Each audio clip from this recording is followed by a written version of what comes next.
सृष्टि के प्रारंभिक दिनों में जब धरती नई थी, वातावरण निर्मल था, हवा में पवित्रता की महक भरी रहती थी और मनुष्य का जीवन आज की दुनिया से बिल्कुल भिन्न था। तब परमेश्वर द्वारा दी गई पहली सांस मनुष्य के भीतर केवल जीवन नहीं बल्कि एक ऐसी आंतरिक शक्ति थी जो उसके शरीर को क्षय से दूर, मृत्यु से बहुत लंबे समय तक सुरक्षित रखती थी। आदम का 930 वर्ष जीना, सेठ का 912 वर्ष, एनोश का 905 वर्ष, केनान का 910 वर्ष, महललेल का 895 वर्ष, जरेद का 962 वर्ष और मतूशेलह का 959 वर्ष जीना। यह सिद्ध करता है कि उस समय मनुष्य की प्रकृति स्वयं में शुद्ध, शक्तिशाली और परमेश्वर की निकटता से भरी हुई थी। ईडेन का बगीचा, जहाँ से मनुष्य के जीवन की कथा आरंभ हुई, एक ऐसी दुनिया थी जहाँ वायु प्रदूषण नहीं था, जल निर्मल था, प्रकृति संतुलित थी, तापमान एक समान रहता था। धरती को सींचने के लिए आकाश से वर्षा नहीं बल्कि धरती के भीतर से एक हल्का कुहासा उठता था जो समस्त भूमि को भिगो देता था। ये विशुद्ध वातावरण मनुष्य के रक्त, हड्डियों, सांस, नसों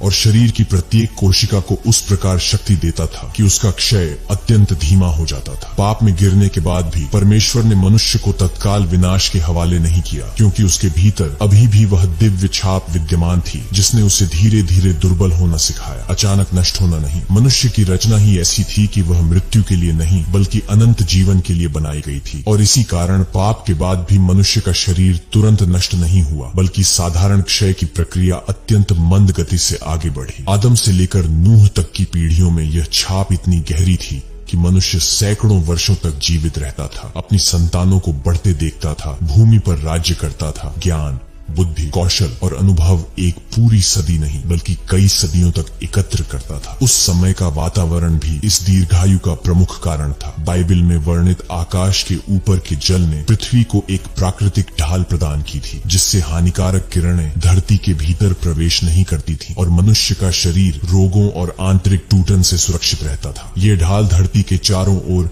एक सुरक्षा परत की तरह थी जो जल, हवा, ताप और प्रकृति के प्रत्येक तत्व को एक अद्भुत संतुलन में रखती थी। मनुष्य का भोजन भी पूर्णतः शुद्ध था। बीज, फल, अनाज, पेड़ों का फल और प्रकृति के वे सभी उत्पाद जिनमें किसी प्रकार का मिलावट या विष नहीं था। उनके शरीर में रक्त शुद्ध था, सांस शुद्ध थी, मिट्टी शुद्ध थी और मनुष्य की आत्मा भी भ्रष्टता से उतनी प्रभावित नहीं थी जितनी आज है। उस समय मनुष्य का मन भी शुद्ध, स्थिर और निर्मल था। ईडेन के बाद भी मनुष्य के भीतर परमेश्वर की निकटता की स्मृति किसी धीमी लौ की तरह जलती रहती थी और वही स्मृति उसे लंबे समय तक बल देती थी। आदम, सेठ, एनोश, जरेद और मतूशेलह जैसे लोगों के भीतर वह गहरी आध्यात्मिक समझ थी कि वे केवल धरती पर रहने के लिए नहीं बल्कि एक महान योजना का हिस्सा बने रहने के लिए जीवित है। परमेश्वर की योजना में आने वाले उद्धारकर्ता के लिए वंश को सुरक्षित रखना आवश्यक था और प्रत्येक लंबा जीवन उसी वंश की सुरक्षा का एक भाग था। यही कारण था कि प्रारंभिक पीढ़ियां केवल अधिक वर्षों तक जीवित ही नहीं रही बल्कि उन्होंने संसार की नींव भी रखी। कृषि, पशुपालन, धातु कला, संगीत, नगरों का निर्माण और परिवारों की स्थापना जैसे कार्यों की शुरुआत इन्हीं पीढ़ियों ने की, क्योंकि उनके पास सीखने, समझने और आगे बढ़ने के लिए सैकड़ों वर्ष थे। उनकी स्मृति शक्तिशाली थी, उन्हें घटनाएं और शिक्षाएं सदियों तक याद रहती थी। वे संसार को निर्माण की स्थिति में देखते थे, उसके रूपांतरण को समझते थे और धरती को भरने के लिए कार्य करते थे। उनकी दृष्टि व्यापक थी और उनकी सोच में एक प्रकार की दिव्य गहराई थी। पाप के प्रभाव ने उनके शरीर को धीरे धीरे तो प्रभावित किया, परंतु उस पहली दिव्य सांस के कारण उनका जीवन उस समय की परिस्थितियों में स्थिर, सुरक्षित और दीर्घ बना रहा। ऐसा नहीं कि वे मृत्यु से पूरी तरह मुक्त थे, परंतु मृत्यु का प्रभाव उनके भीतर धीमे धीमे बढ़ता था, जैसे एक धीमा विष जो एक लंबे समय बाद असर दिखाता है। इस अद्भुत संसार में नूह का जन्म हुआ, एक ऐसी पीढ़ी में जिसने अभी तक ईडेन की खोई हुई महिमा की धुंधली परछाई देखी थी। यह वही संसार था जहां मनुष्य की आयु लंबी थी, क्योंकि उसकी रचना अनंत जीवन के स्वरूप में हुई थी और वह स्वरूप परमेश्वर की करुणा के कारण सदियों तक जीवित रहा, जब तक कि पाप और भ्रष्टता ने पृथ्वी को इस कदर भर नहीं दिया कि बाढ़ भेजना ही एकमात्र उपाय बन गया। परंतु बाढ़ से पहले के इस युग को समझे बिना यह जानना असंभव है कि मनुष्य इतनी लंबी आयु क्यों जीता था, क्योंकि यह आयु किसी साधारण नियम का परिणाम नहीं बल्कि परमेश्वर की योजना, ईडेन की स्मृति, पाप के बाद भी बची दिव्य छाप, प्राकृतिक शुद्धता और मानव शरीर के भीतर बसे उस अद्भुत रहस्य का हिस्सा थी जिसे सृष्टिकर्ता ने मनुष्य में आरंभ से ही रखा था। बाढ़ से पहले का संसार हमारे वर्तमान संसार से इतना भिन्न था कि उसकी कल्पना करना भी आज के मनुष्य के लिए कठिन है, क्योंकि वह पृथ्वी केवल प्राकृतिक रूप से ही नहीं बल्कि आध्यात्मिक रूप से भी एक अलग व्यवस्था में चल रही थी। संसार के ऊपर फैली हुई वह जल परत, जिसे आकाश के ऊपर के जल कहा गया है, एक विशाल छत्र की तरह पृथ्वी को ढकती थी, जो सूर्य की तीखी किरणों को भीतर आने से रोकती थी, तापमान को एक समान रखती थी, मौसम को शांत बनाए रखती थी और पृथ्वी पर जीवन को क्षय से दूर रखती थी। यह प्राकृतिक सुरक्षा कवच मनुष्य के शरीर को धीरे धीरे टूटने से बचाता था, हड्डियों को मजबूत रखता था, सांस को शुद्ध बनाए रखता था और रक्त में जीवन की शक्ति को लंबे समय तक सुरक्षित रखता था। उस समय पृथ्वी पर न अत्यधिक गर्मी थी, न कड़कड़ाती ठंड, न तूफान का आतंक और न ही जहरीली हवाओं का भय, बल्कि प्रकृति इतनी संतुलित और शांत थी कि मनुष्य का हृदय, मन और शरीर तीनों एक स्थिर सामंजस्य में कार्य करते थे। मनुष्य खेती करता था, मेहनत करता था, अपने परिवार को बढ़ाता था, पर्वतों, नदियों और जंगलों में स्वतंत्रता से घूमता था, परंतु उसके शरीर पर थकान का प्रभाव आज जैसा तीखा नहीं था। उसके भीतर की शक्ति लंबे समय तक बनी रहती थी और उसकी हड्डियों, नसों और रक्त में वह सामर्थ्य था जो आज की पीढ़ी में लगभग समाप्त हो चुका है। परंतु इस संसार का दूसरा पक्ष इससे कहीं अधिक गहरा था। आध्यात्मिक संसार से उसका सीधा संबंध। परमेश्वर की आवाज मनुष्य तक अधिक स्पष्ट पहुंचती थी, क्योंकि उसके हृदय में भ्रष्टता और दुष्टता आज की तुलना में कम थी। पाप का प्रभाव था, लेकिन वह उतना घना और कठोर नहीं था कि मनुष्य की आत्मा को पूरी तरह अंधकार में धकेल दे। आदम और उसके बाद की पीढ़ियों ने परमेश्वर के साथ वह निकटता कभी नहीं भुलाई थी जो ईडेन में थी। इसलिए उनके भीतर एक आंतरिक खिंचाव था जो उन्हें सृष्टिकर्ता की ओर प्रेरित करता था, और यही कारण था कि उनका विवेक, स्मरण शक्ति और मानसिक स्थिरता अत्यंत मजबूत थी। वे केवल भौतिक संसार को नहीं देखते थे, बल्कि आत्मिक संकेतों को भी समझते थे। वे प्रकृति के स्वर को सुनते थे, धरती की धड़कन को महसूस करते थे और अपने हर कदम में एक गहरी जिम्मेदारी का अनुभव करते थे, क्योंकि उन्हें पता था कि उन्हें एक ऐसे वंश को आगे बढ़ाना है जिसमें भविष्य में उद्धारकर्ता जन्म लेगा। इसी संसार में कैन की वंशावली और सेठ की वंशावली साथ साथ बढ़ रही थी। एक ओर दुष्टता का बीज फैल रहा था, तो दूसरी ओर धर्म का प्रकाश। जैसे जैसे पीढ़ियां आगे बढ़ी, मनुष्य ने संगीत, धातु कारीगरी, शहरों का निर्माण, पशुओं का पालन, खेती का विस्तार और सभ्यता की प्रारंभिक नींव स्थापित करना शुरू किया। वे पत्थर, तांबे और लोहे का उपयोग करना सीख चुके थे। वे अपने घर बनाते थे। वे पीढ़ियों तक ज्ञानबद्ध होते थे, और क्योंकि वे सैकड़ों वर्षों तक जीवित रहते थे, इसलिए उनकी समझ में अनुभव की गहराई अद्भुत थी। एक व्यक्ति अपने जीवन में 10-10 पीढ़ियों को बढ़ते देख लेता था और उसकी आंखों में सदियों का ज्ञान समाया रहता था। परंतु इसी संसार में अंधकार भी धीरे धीरे बढ़ रहा था। गिरे हुए स्वर्गदूतों के कारण पृथ्वी पर एक नई प्रकार की दुष्टता फैलने लगी थी और मनुष्य का मन धीरे धीरे पाप की ओर झुकने लगा था। हिंसा बढ़ रही थी, क्रोध बढ़ रहा था, लालच बढ़ रहा था और मनुष्य अपने निर्मल स्वरूप से दूर जा रहा था। परंतु बावजूद इसके उस समय की दुनिया में मनुष्य का शरीर अब भी अत्यधिक शक्तिशाली था, क्योंकि वातावरण की शुद्धता, जल की निर्मलता और उस आकाशीय ढाल की उपस्थिति उसकी जीवन शक्ति को बनाए रखती थी। एक ओर प्रकृति उसे दीर्घायु प्रदान कर रही थी, वहीं दूसरी ओर भीतर का आध्यात्मिक असर उसे उस अनुग्रह से जोड़ता था जो परमेश्वर ने प्रारंभ से मनुष्य में रखा था। इस संसार में पर्वतों की ऊंचाई से लेकर समुद्र की गहराई तक सब में एक शांत सौम्यता थी। पशु और पक्षी भयहीन थे। धरती का हर कोना जीवन की ध्वनि से भरा रहता था और मनुष्य उस प्राकृतिक सामंजस्य के केंद्र में खड़ा होकर अपने अस्तित्व को समझता था। उसकी आंखों में उस ईडेन की स्मृति थी जिसे उसने खो दिया था, और उसके भीतर वह आकांक्षा थी कि वह किसी दिन पुनः उस महिमा को देख सके। यही वह दुनिया थी जहां दीर्घायु सामान्य थी, जहां मनुष्य का शरीर वर्षों तक मजबूत रहता था, जहां वातावरण उसे संभाले रखता था और जहां पाप अभी तक उस सीमा तक नहीं पहुंचा था कि वह मनुष्य के जीवन पर पूर्ण नियंत्रण पाले। यह संसार उस महान परिवर्तन से ठीक पहले खड़ा था जो बाढ़ के रूप में पूरी पृथ्वी पर छाने वाला था। और यह समझना आवश्यक है कि बाढ़ से पहले का यह संसार प्राकृतिक, शारीरिक और आत्मिक तीनों स्तरों पर इतना परिपूर्ण था कि मनुष्य का लंबे समय तक जीवित रहना बिल्कुल स्वाभाविक था। उसकी रचना अनंत जीवन के लिए हुई थी और वह अनंतता की स्मृति उसके रक्त में और उसकी आत्मा में उसी प्रकार धड़कती थी जैसे किसी प्राचीन दीपक की लौ जो समय के थपेड़ों के बाद भी बुझने से इनकार करती है।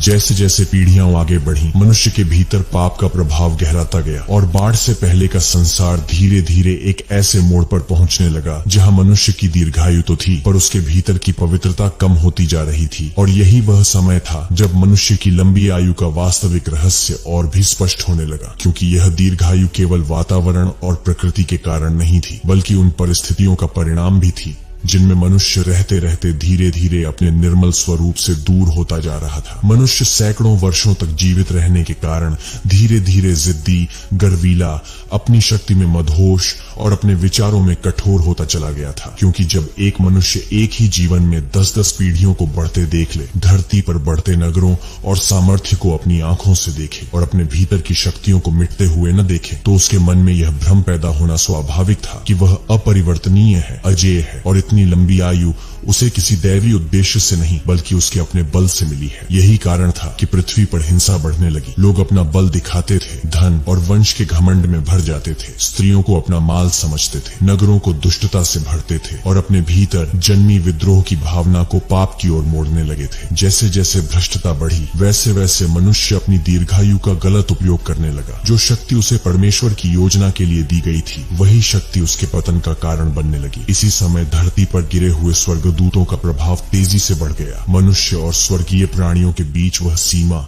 जिसे परमेश्वर ने निर्धारित किया था टूटने लगी और संसार एक ऐसी अव्यवस्था में फंस गया जहां दुष्टता इतनी घनी हो चुकी थी कि मनुष्य का मन भलाई की ओर कम और बुराई की ओर अधिक झुकने लगा था। यह वह समय था जब मनुष्य की लंबी आयु एक वरदान होने के बजाय एक बोझ बनने लगी थी, क्योंकि जितनी लंबी आयु उतना अधिक समय पाप में डूबने का अवसर, उतना अधिक समय अधर्म को फैलाने का मौका और उतना ही अधिक समय मनुष्य के भीतर पाप की जड़ गहरी होने का अवसर। पृथ्वी पर ऐसे लोग भी थे जिनके पास सैकड़ों वर्षों का ज्ञान था, परंतु उस ज्ञान का उपयोग उन्होंने दुष्टता को बढ़ाने, अपने नाम का महिमा मंडन करने, नगरों को हिंसा से भरने और अपने मन को परमेश्वर से दूर करने में किया। मनुष्य अपने भीतर की शक्ति को भूलकर अपने हाथों की शक्ति का उपासक बन गया था और धीरे धीरे यह संसार उस पाप की चरम सीमा पर पहुंचने लगा था जहां धर्म की आवाज कम और अधर्म की गर्जना अधिक सुनाई देने लगी थी। बाइबल में लिखा है कि पृथ्वी हिंसा से भर गई थी, जिसका अर्थ केवल हत्या, क्रोध या युद्ध नहीं, बल्कि वह संपूर्ण मानसिकता थी जिसमें मनुष्य अपने जीवन को परमेश्वर की आज्ञाओं से नहीं बल्कि अपने स्वार्थ और लालसा से संचालित करता था। इसी संसार में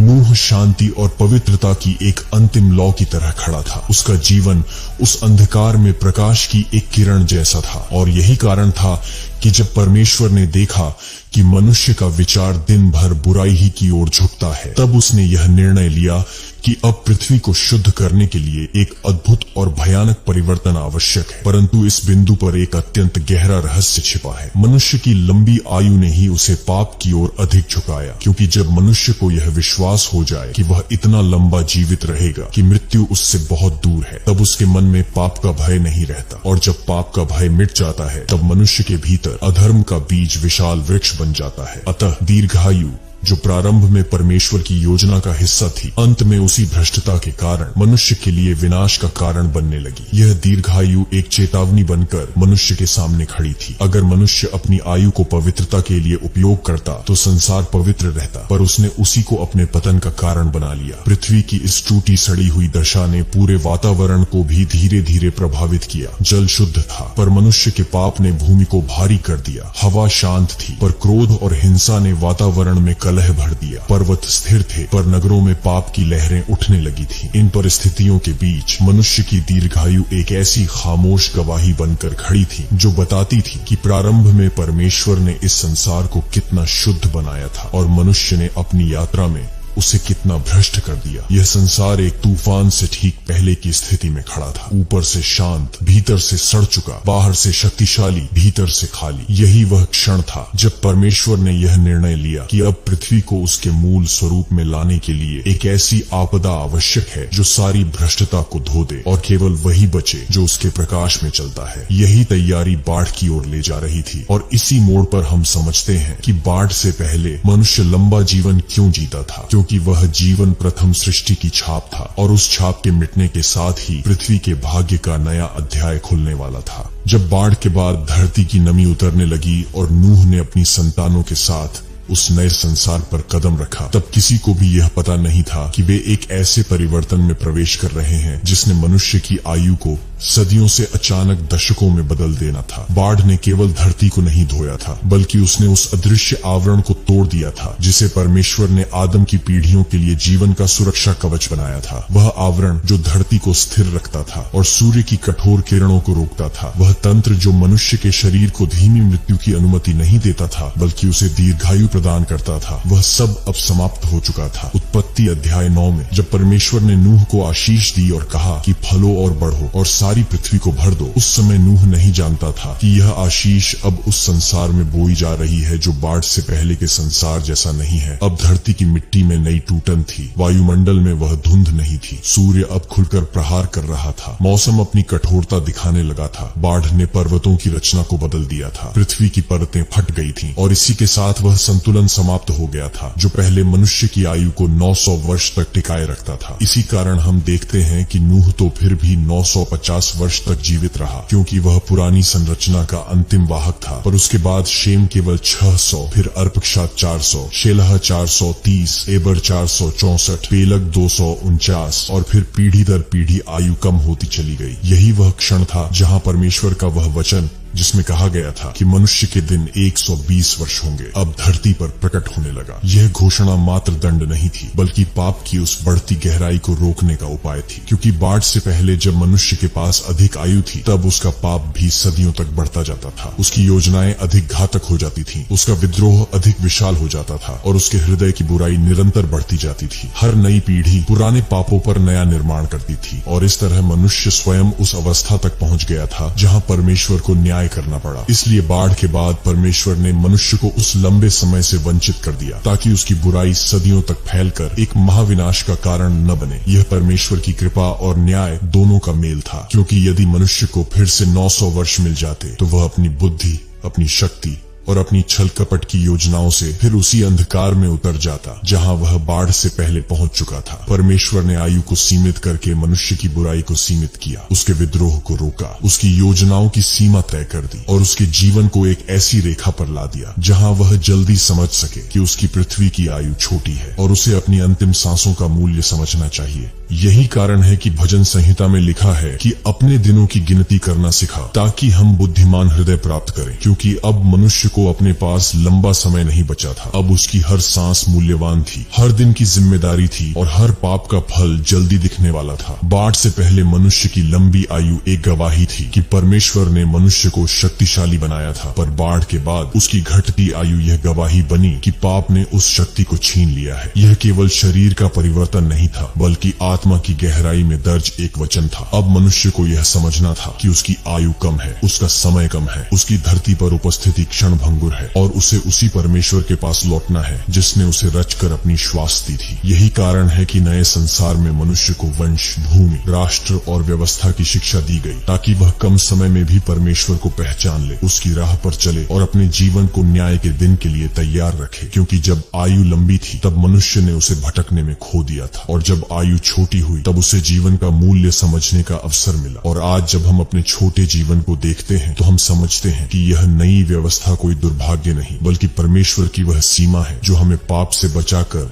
उसकी इच्छा की ओर ले जाती है। क्योंकि यदि मनुष्य फिर से 900 वर्ष जीने लगे तो उसका अहंकार, उसका विद्रोह और उसकी दुष्टता संसार को फिर उसी स्थान पर ले जाएगी जहां बाढ़ से पहले ले गई थी। और इसलिए परमेश्वर ने उस दरवाजे को सदा के लिए बंद कर दिया जहां मनुष्य की आयु सदियों में मापी जाती थी और उसे इस समय में रखा जहां उसका जीवन छोटा है पर उसका निर्णय अनंत है। अगर आपको ये वीडियो पसंद आए तो वीडियो को लाइक करें, अपने प्रियजनों के साथ शेयर जरूर करें, आपके अपने चैनल को सब्सक्राइब करना मत भूले और बेल आइकॉन को ऑन करें ताकि नई वीडियो का नोटिफिकेशन आपको पहले मिल सके। मिलते हैं एक और नई वीडियो में, तब तक के लिए परमेश्वर आप सभी को आशीष दे। आमीन।